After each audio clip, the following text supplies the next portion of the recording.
سمجھ لو اسلام آسان ہے لیکن لچکدار نہیں ہے.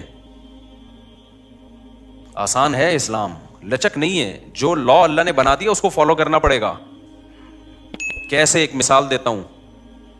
لوگ کہتے ہیں نا توبہ سے ہر گناہ معاف ہوتا ہے معاف. جو آپ کے ذمہ قرض آ گیا نا، دین اللہ کی کا حق یا مخلوق کا، وہ دینا پڑے گا. 20-30 سال آپ نے نمازیں قضا کر دی، آپ مسلمان تھے، آپ پہ نماز فرض تھی، آپ کو 30 سال کے بعد خیال آیا اللہ معاف کرے گا، لیکن اللہ کہے گا قرض ادا کرو، اب قضا پڑھو اس کو. یہ جو لوگ کہتے ہیں نا قضائے عمری نہیں ہے، یہ فضول باتیں کرتے ہیں، اجماع امت کے خلاف باتیں کرتے ہیں. آج کل کے اسکالرز جو بھی اجماع امت کے خلاف لے کے جا رہا ہے آپ کو، اس کی بات کو اٹھا کے دیوار پہ مار دو. اس پر اجماع امت کا، آج کل کے مفتیوں کے اختلاف کی کوئی ویلیو نہیں ہے. جو پہلے مسائل اتفاقی ہو چکے ہیں وہ ہو گئے.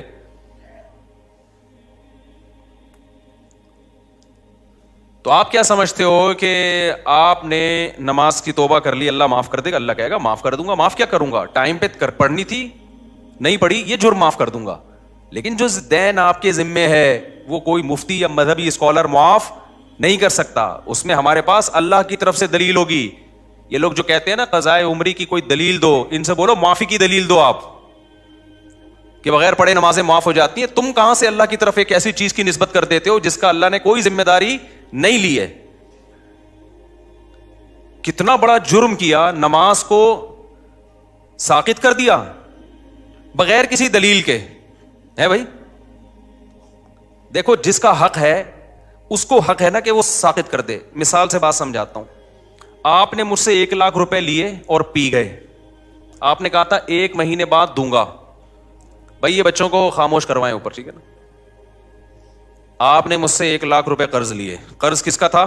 میرا. آپ نے کہا 1 مہینے بعد دوں گا. آپ 1 مہینے بعد نہیں دے رہے، ترسا رہے ہیں، تڑپا رہے ہیں. 6 مہینے گزر گئے. مجھے بہت غصہ آ رہا ہے کہ آجا، پکڑائی میں آئے گا تو نہیں چھوڑوں گا میں تجھے. اور میں نے کہا تو 6 مہینے بعد لے کے بھی آئے گا نا، پیسے تو لوں گا لیکن سزا دوں گا تجھے، کیونکہ تو نے اتنا ڈیلے کیوں کیا. آپ نے سوری کر لی 6 مہینے بعد کہ یار معافی چاہتا ہوں یار.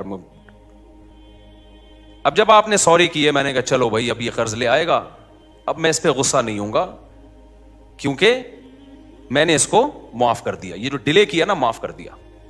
تیسرا بندہ اٹھ کے اس کو جا کے کہتا ہے اب تو پیسے نہ دے، اب تو پیسے مفتی صاحب کے پیسے نہ دے. اگلا کہتا ہے بھائی کیوں نہیں دوں، ایک تو میں نے ڈیلے کیا اب بھی میں نہ دوں. تو وہ اگلا بندہ کہتا ہے بھائی اس کی کیا دلیل ہے کہ تیرے ذمے مفتی صاحب کے پیسے ہیں؟ اس پہ کوئی حدیث، اس پہ کوئی قرآن کی آیت کہ تو نے ابھی بھی دینے ہیں؟ تو یہ سمجھدار ہوگا تو کیا کہے گا؟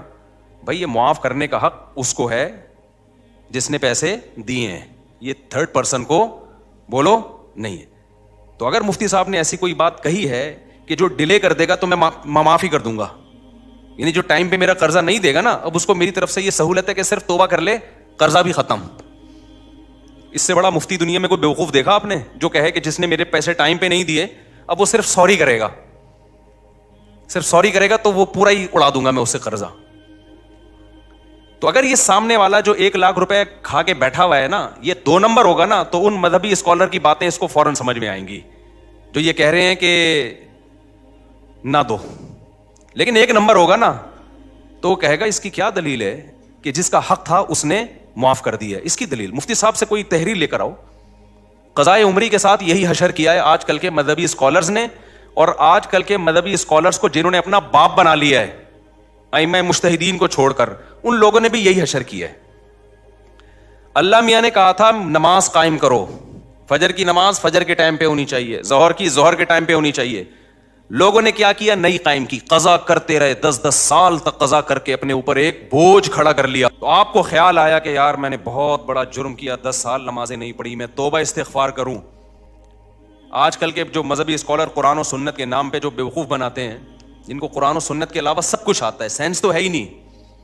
میں بار بار کہتا ہوں یہ جو آج کل کے مذہبی اسکالر تمہیں مجتہدین سے ہٹا رہے ہیں نا قرآن و سنت کے نام پہ، خدا کی قسم یہ قرآن و سنت میں نہیں لے کر آ رہے، یہ اپنا منجن بیچ رہے ہیں. قرآن و سنت جو ایکسپلین پہلے ہو چکا ہے نا وہ اوتھینٹک ہے، وہ مستند ہے.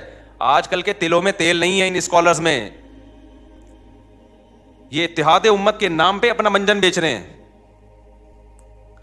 تو انہوں نے کیا کیا, 10 سال ایک آدمی نے نماز نہیں پڑھی, اتنا بڑا جرم کیا, اللہ کا قرض اس کے اوپر. حدیث میں آتا ہے دین اللہ احق ان یقضا, اللہ کا قرض سب سے زیادہ اس لائق ہے کہ وہ ادا کیا جائے. آپ نے اللہ کا قرض اپنے اوپر لاد دیا. اب آج کل کے اسکالر میں سے کوئی اسکالر اٹھا, اس نے کہا کہ صرف سوری کر لو اللہ تعالیٰ سے, یہ 10 سال کی نمازیں کیا ہو جائیں گی, معاف. جب آپ ریلائبل مفتیان کرام کے پاس گئے, انہوں نے کہا بھائی سوری کرنے سے یہ جرم معاف ہو جائے گا کہ آپ نے 10 سال تک پڑھی کیوں نہیں ہے, لیکن اللہ کا قرضہ معاف نہیں ہوگا. تو وہ اسکالر جو نام نہاد اسکالر ہیں, انہوں نے کہا اس کی کیا دلیل ہے کہ معاف نہیں ہوگا, ہے بھائی اس کی کیا دلیل ہے کہ معاف نہیں ہوگا, حالانکہ دلیل اس کی ہونی چاہیے کہ معاف ہو گیا ہے. کہ مفتی صاحب سے پوچھ کے آؤ کہ اس کی کیا دلیل ہے کہ وہ 10 سال کی نمازیں معاف نہیں ہوں گی. مفتی اگر مفتی ہوگا تو کہے گا اس لیے کہ ہمارے پاس اس کی کوئی دلیل نہیں ملتی کہ اللہ نے وہ نمازیں معاف کر دی ہیں. لہذا جو اسکالر یہ بات کر رہا ہے نا, مفتی کہے گا کہ اس سے پوچھ کے آؤ کہ اس کی کیا دلیل ہے کہ سوری سے وہ ساری نمازیں ذمے سے ساقط ہو جاتی ہیں توبہ کرنے سے, کیونکہ تمہارے پاس کوئی دلیل نہیں ہے کہ اللہ نے وہ معاف کر دی ہیں. تو تم اللہ کی طرف اس بات کی نسبت کیوں کر رہے ہو جو اللہ نے کہی نہیں ہے. کہاں اللہ نے لکھا ہے کہ جان بوجھ کر نماز چھوڑ دو گے تو میں نماز ہی ذمے سے ساقط کر دوں گا؟ کہیں لکھا ہوا ہے یہ؟ بولو بھائی کیا ہو گیا؟ کہیں ہے قرآن میں حدیث میں کہ جو 10 سال چھوڑے گا تو خالی سوری سے اس کا قرضہ معاف کر دوں گا؟ آپ خود قانون ساز بن گئے ہو. لوگ کہتے ہیں کہ جی حرج بہت ہے 10 سال کی نمازیں پڑھنے میں, اور اسلام میں تنگی نہیں ہے.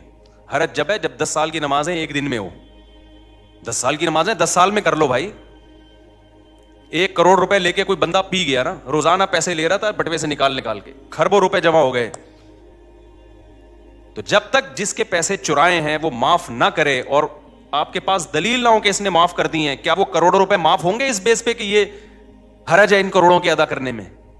کورٹ یہ کہہ دے گی کہ بھائی تھوڑے تھوڑے کر کے پے کر دو, ایک دم نہ دو. ذمے سے ساقط کر دینا یہ آج کل کے مذہبی اسکالر کا کی بہت بڑی جرت ہے, جو انہوں نے کس کی طرف نسبت کر دی بغیر کسی دلیل کے, کس کی طرف نسبت کر دی؟ اللہ کی طرف. اور ایسے جاہل ہیں, مطالبہ ہم سے کرتے ہیں کہ قرآن حدیث سے دلیل لے کر آؤ کہ 10 سال کی نمازیں قضا کرنا لازم ہے. بھائی جس نے معاف کی ہیں آپ اس سے دلیل لے کر آؤ. کہاں اللہ نے لکھا ہے کہ میں نے معاف کر دی؟ قرضہ اللہ کا ہے اور معاف کون کر رہے ہیں؟ آج کل کے اسکالر. خوف بھی نہیں آتا خدا کا ان لوگوں کو, شرم بھی نہیں آتی. سمجھتے ہو کہ نہیں سمجھتے ہو؟ اور جب میں جذباتی ہوتا ہوں نا تو آج کل کے کچھ اسکالرز نے میرے خلاف مضمون لکھنا شروع کر دیا. مفتی صاحب کچھ ٹاپکس ایسے ہیں جس میں اعتدال سے ہٹ جاتے ہیں. ایسے مضامین اب بعض لوگوں نے میرے بارے میں لکھنا شروع کر دیے. یعنی یہ وہ لوگ ہیں جو میرے معتقد ہیں لیکن کہتے ہیں کچھ ٹاپکس ایسے ہیں جس میں مفتی صاحب حد اعتدال سے بولو ہٹ جاتے ہیں. ایک عاملوں کے بارے میں مفتی صاحب حد اعتدال سے تجاوز کر لے, سارے عامل غلط. یہ تھوڑا مفتی صاحب زیادتی ہے. ایک 3 طلاق کے مسئلے میں نے کہا نا کہ اگر کوئی اہل حدیث سے فتویٰ لے کے بیوی کو رکھ لے گا وہ زنا ہی ہے, بیوی حلال نہیں ہوگی. لوگ کہتے ہیں مفتی صاحب یہ تھوڑی کیا ہو رہی ہے, زیادتی ہو رہی ہے, اتنا بھی سختی نہ کریں آپ. میں بتاتا ہوں ابھی. تیسرا یہ مسئلہ قضائے عمری. قضائے عمری ساقط نہیں ہوتی ذمے سے, اجماع امت کے خلاف ہے. یہ کوئی دلیل نہیں ہے. نماز سے بڑھ کر اسلام میں کوئی حکم بولو نہیں ہے. کسی مذہبی اسکالر نے فتویٰ دے دیا نا 10 سال کی نمازیں, اس سے بولو یہ تو نے فرض کی ہیں یا اللہ نے فرض کی ہیں؟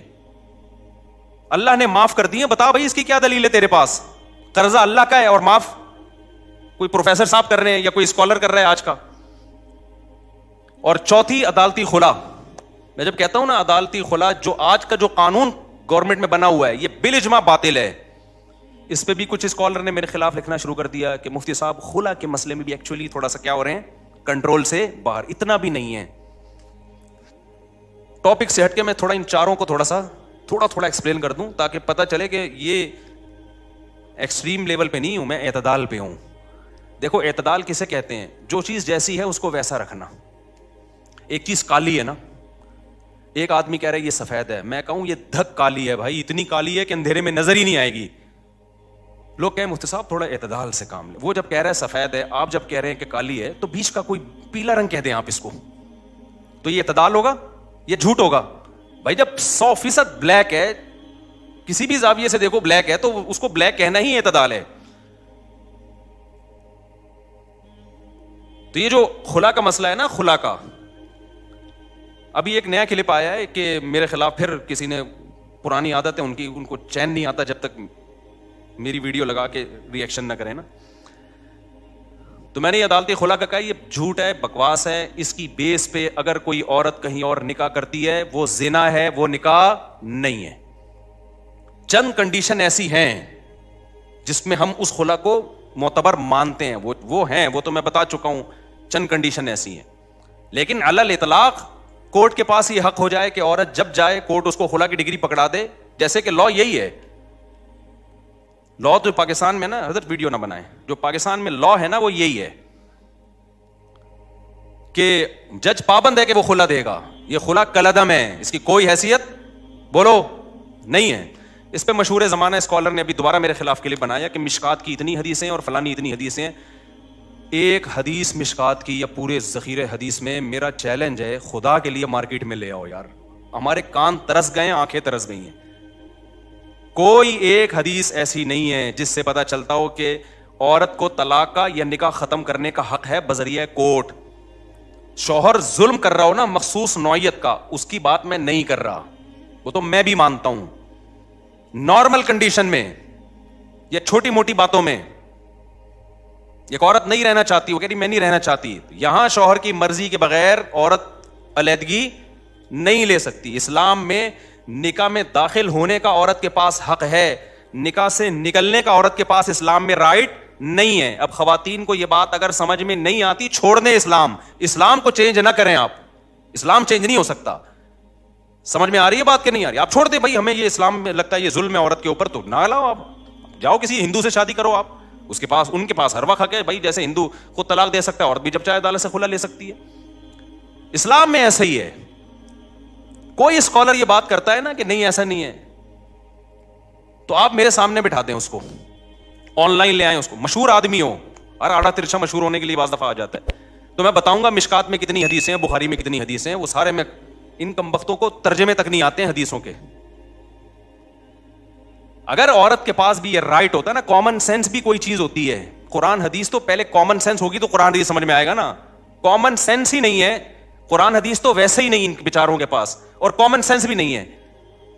اور وہ آج کل ہمیں بتا رہے ہیں کہ ابو حنیفہ امام شافعی کو فالو نہ کرو, ان لوگوں کو فالو کرو. کامن سینس کیا کہتی ہے کہ میاں بیوی میں اور گرل فرینڈ بوائے فرینڈ میں فرق کیا رہ جائے گا اگر عورت کے پاس بھی طلاق کا حق حاصل ہو جائے؟ فرق کیا رہ جائے گا؟ ارے میاں بیوی میں, بوائے فرینڈ اور گرل فرینڈ میں جب دونوں چاہیں بریک اپ ہو سکتا ہے کہ نہیں ہو سکتا؟ بولو نا. دونوں جب چاہیں ایک دوسرے کو چھوڑ دیں, تو پھر میاں بیوی کے تکلف کی کیا ضرورت ہے؟ فرق صرف اتنا ہو جائے گا کہ گرل فرینڈ بوائے فرینڈ میں عورت ٹاٹا کر کے ویسے ہی چلی جاتی ہے, یہاں کورٹ سے کہے گی مجھے ٹاٹا کروا دو, کورٹ اس کو پکا ٹھپا لگا کے ڈگری دے دے گی. گرل فرینڈ میں تو پکا ٹھپا بھی نہیں لگتا, یہاں تو پکا ٹھپا لگ جائے گا. گرل فرینڈ بوائے فرینڈ اور میاں بیوی کا فرق ہی ختم ہو جائے گا. اتنی سینس اس بے وقوفوں میں نہیں ہے, اور یہ ہمارے باپ بنے ہوئے ہیں, ملین سبسکرائبر لے کے بیٹھے ہوئے ہیں یہ لوگ. میں تو کہتا ہوں اس قوم کے ساتھ صحیح ہو رہا ہے. جیسے سیاسی حکمران جب کوٹتے ہیں نا میں پکڑ کے, تو صحیح کوٹتے ہیں بھائی, ووٹ کس نے دیا تھا؟ ووٹ بھی تو میں اور آپ ہی دیتے ہیں نا. تو یہ جو مذہبی اسکالر منجن بیچ رہے ہیں نا اور الو بنا رہے ہیں آپ, یہ بالکل صحیح ہو رہا ہے آپ لوگوں کے ساتھ, کیونکہ آپ نے قرآن و سنت کو سمجھنے کے لیے ابو حنیفہ پہ اعتماد نہیں کیا. آپ کو لگا وہ بیچاروں کو کچھ بھی نہیں آتا تھا, جو تابعین تبع تابعین کے دور کے لوگ تھے, آپ کو خیر وہ بیچارے منجن بیچ کے چلے گئے.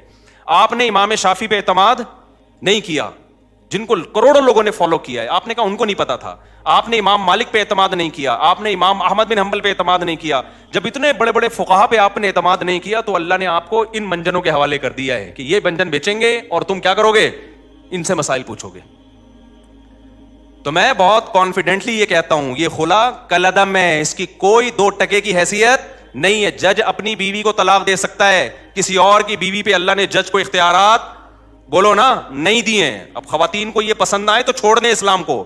جہاں اتنے سارے کروڑوں کافر ہیں, چند عورتیں اگر جہنم میں چلی جائیں گی تو ہماری صحت پہ کوئی فرق نہیں پڑے گا. کیونکہ آج کل ایک نیا بھوت یہ سوار ہو گیا مذہبی اسکالرس پہ کہ خواتین کو خوش کرنے کے لیے ان کے وہ حقوق بیان کیے جا رہے ہیں جو اسلام نے دیے نہیں ہیں, فیور لینا ہے ان کو. جیسے کہہ دیا نا عورت پہ ساس کی خدمت نہیں ہے، شوہر کی خدمت نہیں ہے. ابے نہ وہ بچے پیدا کر رہی ہے، نہ وہ شوہر کی خدمت کرے گی، نہ وہ ساس کی خدمت کرے گی، کمانا اس پہ ویسے ہی لازم نہیں ہے، تو وہ پیڑے کھانے کے لیے آئی ہے گھر میں کیا؟ ایسی بات کرتے ہو جو تم اپنی بیوی پہ منطبق نہیں کر سکتے. تمہاری بیویاں کیسے گھروں میں رہتی ہیں؟ نہ وہ تمہاری ماں کی خدمت کریں گی، نہ تمہاری خدمت کریں گی، نہ بچے تو ویسے ہی پیدا نہیں ہو رہے. ایک آدھ ہوتا ہے اس کے بعد بڑھ گیا، بچوں کو پروگرام سارا کیا ہو گیا؟ بڑھ گیا. وہ بات کرو جو تم خود سوسائٹی میں اپنے اوپر جھیل سکتے ہو. تمہاری ماں تمہاری بیوی کو کہہ رہی ہے پانی پلاؤ، اور تمہاری بیوی آگے سے کہتے ساس کی خدمت کچھ پہ واجب نہیں ہے، تمہاری غیرت کہاں چلی جائے گی اس وقت؟ سمجھ میں آ رہا ہے کہ میں جاپان سے آیا ہوں، غصے میں ہوں کیونکہ وہاں میں نے خاندانی نظام دیکھا ہے تباہ ہوتے ہوئے. یہ نہیں قسم کے لوگ وہاں بھی براڈ مائنڈیڈ پیدا ہوئے، بیڑا ہی غرق کر دیا پورے سسٹم کا. جو اسلام نے عورت کو حقوق دیے ہیں وہ بڑے خاندانی حقوق ہیں. ان حقوق کی بات کرو بھائی، جو حقوق اسلام نے دیے ہیں. اسلام نے یہ کہیں نہیں کہا کہ تمہاری بیوی نہ تمہاری ماں کی خدمت کرے گی، نہ تمہاری روٹی پکا کے کھلائے گی. اسلام نے کہا ہے خرچہ تمہارے ذمہ ہے. نبی صلی اللہ علیہ وسلم نے محبت سکھائی ہے اپنی زوجہ کی کہ جہاں سے امی عائشہ برتن سے منہ لگا کے پانی پیتی، وہیں سے آپ بھی محبت کا اظہار کرتے. کبھی آپ نے اپنی بیویوں کو مارا پیٹا نہیں ہے، ہاتھ نہیں اٹھایا، برداشت کیا. اونچ نیچ ہر گھر میں ہوتی ہے. اپنے ساتھ سفر میں لے کے جاتے تھے، دعوت میں لے کے جاتے تھے. یہ حقوق ہیں جو اسلام نے دیے ہیں، یہ والے دو بھائی. تم کیا سکھا رہے ہو ان کو کہ جب منہ اٹھائے وہ عدالت میں جاری ہے؟ کیوں؟ عورت نے، اسلام نے عورت کو رائٹ دیا خلا کا. عورت کو جو خلا کا رائٹ دیا ہے، خلا ایک ایگریمنٹ ہے. رائٹ کا مطلب یہ کہ عورت اگر یہ نہیں رہنا چاہتی تو شوہر سے ڈیورس کا مطالبہ کر سکتی ہے مہر کی معافی پہ، کہ میں مہر چھوڑتی ہوں، مجھے طلاق دے دو. اس مہر چھوڑ کے طلاق لینے کو خلا کہا جاتا ہے. یہ ایگریمنٹ ہے. جب تک شوہر راضی نہیں ہوگا، یہ ایگریمنٹ دونوں طرف سے ہوتا ہے. یہ قرآن سے بھی پتہ چلتا ہے، حدیث سے بھی پتہ چلتا ہے، بخاری مسلم. اور یہ جو اسکالر نے کہہ دیا نا کہ مشکات پر اتنی حدیثیں ہیں، میرا چیلنج ہے ایک حدیث آپ ترجمہ کر کے بتا دو جس سے آپ کا والا خلا جو آپ ثابت کرنا چاہتے ہو وہ ثابت ہو جائے. تو میں جب کسی پہ اتنا مضبوط دعویٰ کر رہا ہوں نا تو پھینک نہیں رہا ہوتا میں بیٹھ کے یہاں. سمجھ میں آ رہی ہے بات؟ ایک دوسری بات عاملوں کے بارے میں. ابھی ہمارے ایک دوست ہیں حضرت یعنی کیا نام ہے، مجھ سے جونیئر ہیں اگرچہ کافی وہ، لیکن کافی پازیٹیو کام کر رہے ہیں. مفتی رشید احمد خورشید صاحب ہیں مجھ سے کافی جونیئر، لیکن ماشاءاللہ بہت اچھا کام کر رہے ہیں، پازیٹیو. ان سے کسی نے سوال پوچھا کہ مفتی طارق مسعود صاحب عاملوں کے بہت خلاف ہیں، بہت ایکسٹریم لیول پہ گئے ہوئے ہیں. انہوں نے اپنے حساب سے جواب دیا کہ بھائی وہ تھوڑا سارے غلط نہیں ہیں، کچھ ان میں ٹھیک بھی ہیں. عاملوں کے بارے میں سارے غلط نہیں ہوتے، کچھ ان میں بولو ٹھیک. ایک تو یہ بات بھی کی کہ بھائی رقیہ تو اسلام میں ثابت ہے، تو میں رقیہ کا تو میں منکر نہیں ہوں. بھائی دم تو مسجد کے امام سے کروا لو. جن چڑیل بھوت بھی کسی پہ کروڑوں میں کسی دو چار پہ آ سکتا ہے، تو کسی بھی نیک آدمی سے دم کروا لو. اور حضرت مفتی موسیٰ روحانی بازی رحمۃ اللہ علیہ وہ عامل نہیں تھے. خدا کے لیے ان کو بدنام مت کرو، وہ عامل نہیں تھے. یہ ان کی کرامت تھی کہ کوئی بھی کچھ لکھ کے دے دیا کرتے تھے. اللہ ان کو دعا تھی، ان کی ماں کی یا کسی بزرگ نے انہوں نے خدمت کی تھی، غالباً ان کی والدہ نے ان کے لیے دعا کی تھی کہ تو کسی کے لیے کچھ بھی لکھ کے دے دے گا اللہ اس کو پورا کر دے گا. تو اہل اللہ کے ساتھ الگ معاملات ہوتے ہیں. وہ عامل نہیں تھے. میں نے یہ بات بیان میں کہی تھی، ان کے بیٹے نے آ کے پھر جامع رشید میں بتایا کہ واقعی میرے والد صاحب عامل نہیں تھے. یہ کرامت تھی ان کی کہ کسی کو بھی کچھ لکھ دیا تو بس وہ ہو گیا. کرامت کے تو پھر کچھ بھی ہو سکتا ہے نا. تو یہ جو ان کا بھی بیان آیا اپنے لحاظ سے انہوں نے ٹھیک کہا، اپنے لحاظ سے، کہ عامل جو ہے ایکچولی کچھ یوں بھی ہوتے ہیں، کچھ 1% صحیح بھی ہوتے ہیں، 1% بھی صحیح نہیں ہوتا. اگر مجھے ایک بندہ عاملوں میں صحیح مل جائے نا، میں عجائب گھر میں رکھواؤں گا. 1 کروڑ روپے کا ٹکٹ لگاؤ اس کے اوپر، کیونکہ ایسی چیزیں مارکیٹ میں ہے ہی نہیں. آپ کہہ سکتے ہیں وہ بھی آپ سے جونیئر ہیں اور اچھا آپ خود کہہ رہے ہو کہ بھائی جامعہ کے ٹیچر ہیں، استاذ ہیں، تو کیا وہ غلط بول رہے ہیں؟ وہ غلط بول رہے ہیں. اب آپ کہہ سکتے ہو کہ بھائی اس کا مطلب وہ صحیح عالم نہیں ہے. بھائی اس کا علم دین سے تعلق نہیں ہے، سمجھ رہے ہو؟ علماء سے وہ چیزیں پوچھیں جن کا دین کے علم سے تعلق ہے. نکاح طلاق کے مسائل، وراثت کے مسائل. عامل صحیح ہوتے ہیں، غلط ہوتے ہیں، یہ قرآن و سنت کا مسئلہ نہیں ہے، یہ مشاہدے کا مسئلہ ہے. ان کی عمر کم ہے، میرے تجربہ زیادہ ہے. ہم نے ایک بھی نہیں دیکھا ڈھنگ کا. بہت تلاش کیا، بہت تلاش کیا. اور میں جو کہتا ہوں وہ سارے 2 نمبر ہوتے ہیں. اس کا مطلب یہ نہیں ہے سارے برے ہوتے ہیں، ان میں کچھ نیک بھی ہوتے ہیں، تھوڑے سے نیک بھی ہوتے ہیں، لیکن اوپر کی سیٹنگ ان کی خراب ہوتی ہے، پاگل ہوتے ہیں. عملیات کر کر کے کھوپڑی خراب ہو جاتی ہے, ان کو جن چڑیل بھوت اس لیے نظر آتے ہیں کیونکہ کھوپڑی کام نہیں کر رہی ہوتی. آپ کی کھوپڑی کام کر رہی ہوتی ہے, آپ ان کے پاس بیٹھتے ہو تو تھوڑے دن میں آپ کی کھوپڑی بھی کیا ہو جاتی ہے, آؤٹ. پھر آپ کہتے ہو یار میں بھی جب حضرت جی کے پاس گیا تھا ایک چڑیل انہوں نے مجھے دکھائی, وہاں سے بھوت دکھایا. ابے وہ کچھ بھی نہیں دکھا رہا, وہ خود پاگل ہے, وہ خود دماغ خراب ہو گیا اس کا فلیتے پلیتوں میں پڑھ کے. تم کیوں پاگل ہو رہے ہو؟ اس کے پاس جانے سے پہلے کبھی تمہیں یہ نظر آتا تھا چڑیل اور بھوت تمہیں نظر آتے تھے کبھی؟ تو یہ منظر ہمارے سامنے, کسی عامل کے باپ میں دم ہے آئے ایک جن چڑیل بھوت میرے سامنے لا کے دکھائے. بکواس ہے یہ منجن ہے. میں اتنا کانفیڈنٹلی جب ان کے اور مفتی رشید احمد خورشید تو ہم سے بہت جونیئر ہیں, اس بارے میں اپنے اکابر کو نہیں مانتا. نہیں آ رہی میرا خیال ہے بات سمجھ میں اپنے بزرگوں کو نہیں مانتا اس بارے میں. آپ کہہ سکتے ہو اچھا آپ اپنے بزرگوں سے بھی آگے نکل گئے. بھائی میں میڈیکل سائنس سے اپنے بزرگ سے آگے جا سکتا ہوں, میں ڈرائیونگ میں اپنے بزرگ سے آگے جا سکتا ہوں, میں دین کے علم میں اپنے بزرگ سے آگے نہیں جا سکتا. دین کے علم کی جہاں بات ہوگی میں اپنے بزرگوں کے سامنے ہتھیار ڈالوں گا. بھائی ان کا علم ہمارے علم سے زیادہ, ان کا تقویٰ ہم سے زیادہ. عاملوں کا تعلق علم دین سے نہیں ہے. یہ عامل ہندو پنڈتوں میں مسلمانوں سے زیادہ ہوتے ہیں, پادریوں میں زیادہ ہوتے ہیں جن چڑیل بھوت بھگانے والے. اس کا تعلق ہے مشاہدے سے. یہ الو بنانے کی مشینیں ہیں, خود کچھ بیوقوف بن چکے ہوتے ہیں تو منجن بیچ رہے ہوتے ہیں. تو یہ کانفیڈنٹلی کہہ رہا ہوں میں, کانفیڈنٹلی. ایسا نہیں ہے کہ ہوائی ایک دم صبح اٹھا تو عاملوں کے خلاف تقریر شروع کر دی. کوئی بھی ڈھنگ کا نہیں ہے, ان سے دور رکھو اپنے آپ کو. اور اگر نہیں رکھا نا تم نے, باتوں میں آ گئے کہ جی وہ حضرت جی ان کے, ابے میں نے بڑے بڑے بزرگوں کو دیکھا ہے کہ ان لوگوں نے الو بنایا ہے. مفتی رشید احمد خورشید تو بیچارے ابھی نئے نئے آئے ہیں مارکیٹ میں. ہم نے بڑے بڑے بزرگوں کو دیکھا, ان عاملوں نے ان کو الو بنا دیا. میں بزرگوں کا نام لینا مناسب نہیں سمجھتا, وہ پھر بے ادبی ہے. ورنہ بڑے بڑے بزرگوں کو ان لوگوں نے الو بنایا. آپ کس کھیت کی مولی ہو؟ ہاں کانفیڈنس ہونا چاہیے انسان میں. ان کو سمجھنے کے لیے تھوڑا سا اعتماد ہونا چاہیے, پھر ان کا پتہ چلتا ہے. یہ بہت, اور یہ سعودی عرب کی مثالیں, اب امام کعبہ کو جن چڑیل بھوت, یہ منجن بہت ہم پہلے دیکھ چکے ہیں. میں نے بڑے بڑے بیوقوف دیکھے ہیں جو امام حرموں کے جا کے جن اتار رہے ہیں. وہ امام حرم کو بیوقوف بنا رہے ہوتے ہیں. آپ کہہ سکتے ہو وہ امام حرم بھی بیوقوف بن گئے. تو بھائی جب ان کی فیلڈ نہیں ہے تو بن سکتے ہیں وہ. یہ ہو نہیں سکتا کوئی ڈاکٹر امام حرم کو غلط ٹیکا لگا کے آ جائے. اس کا امام حرم سے کیا تعلق ہے؟ بھائی ڈاکٹر فراڈی تھا, اس نے غلط ٹیکا لگا دیا, یا اناڑی تھا. یعنی عاملوں کا منجن یہ ہر جگہ بک رہا ہے. اور اس میں جہاں بھی مذہبی, میں بھی جاپان گیا نا, وہاں جن چڑیل بھوت بالکل بھی نہیں تھے. مجھے کسی نے بتایا کہ حضرت ایسا نہیں ہے, یہاں بھی ہوتے ہیں. میں نے کہا یہ وہیں ہوتے ہوں گے جہاں ان کے مذہبی رہنما بیٹھتے ہوں گے. انہوں نے کہا بالکل ایسے ہی ہے, کیونکہ وہ بدھسٹ ہے نا. میں نے کہا جو ان کے مندروں میں جاتا ہے نا بدھسٹ, جاپانی سائنسدان جاتا ہوگا عبادت کرنے, اسی پہ جن بھی آئے گا, اسی پہ بھوت بھی, اسی پہ جاپانی چڑیلیں. کیونکہ یہ منجن چڑیل بھوت کا, جادو ٹونے کا مذہبی طبقے میں بکتا ہے. چاہے وہ عیسائی ہو, چاہے وہ مسلمان ہو, چاہے وہ ہندو ہو, چاہے وہ بدھسٹ ہو. جو مذہبی نہیں ہے نا, سیکولر لوگ ہیں, ان میں یہ منجن بکتا نہیں ہے. نہیں آ رہی میرا خیال ہے بات سمجھ میں؟ کیونکہ جادو بہرحال برحق ہے. اب چونکہ مذہبی لوگوں کو ہے کہ ہے, اب اس امکان کی بیس پہ کوئی بھی الو بنا دے. مثال کے طور پر ایک بیماری ہے جس کا وجود ہی نہیں ہے, اس میں الو بنانا مشکل کام ہے. ایک بیماری ہے جو کروڑوں میں کسی ایک کو ہو سکتی ہے, اس میں ہو سکنے کی بیس پہ الو بنانا آسان ہو گیا کہ نہیں ہو گیا؟ تو اس بیس پہ کہ بھائی نبی پہ بھی تو جادو ہو گیا تھا, تو فلانے پہ کیوں نہیں ہو سکتا؟ ابے فلانے پہ ہو سکنے کی بات نہیں, ہوا ہے کہ نہیں ہوا. یہ اس نے کیسے بتا دیا کہ اس پہ جادو ہوا ہے؟ اس کو کیسے پتا چل گیا؟ کوئی بھی اٹھ کے بولتا رہے.